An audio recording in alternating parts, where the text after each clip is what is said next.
ছেলেরা আল্লাহর দোহাই, সবাই শোনো, আমার বাপ এটা সাংঘাতিক কথা, এই কথা শুনলে কলজা কাট পাবো, শরীর নড়ে উঠবে।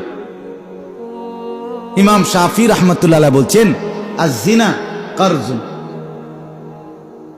করজ বুঝেননি? ঋণ, ঋণ কথা বলেন না, ঋণ দেয় যে মানুষে, বোঝেন তো? হাওলাত, ঋণ, করজ, এটা করজ কয় না, তার বিষয় কর্জ আর কি, কর।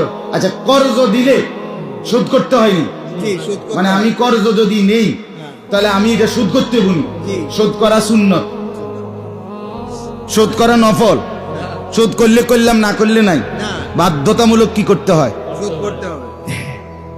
ইমাম শাফি রাহমাতুল্লাহ বলে, আয-যিনা কারজুন, জিনা ব্যভিচার, কোন নারীর সাথে অবৈধ কর্ম, এটা সরাসরি তুমি করজ নিলা। আল্লাহর কসম তিনি বলে, অচিরেই তুমি তোমার নিজের ঘরের পবিত্র কাউকে নারী দিয়ে এই করজ শোধ করতে হবে। এরকম কথা শুনছে, এতটা ভয়ঙ্কর কথা শুনছেন?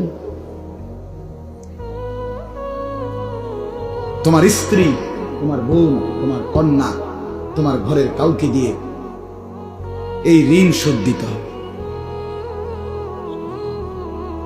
সেদিন তুমি টের পাবা।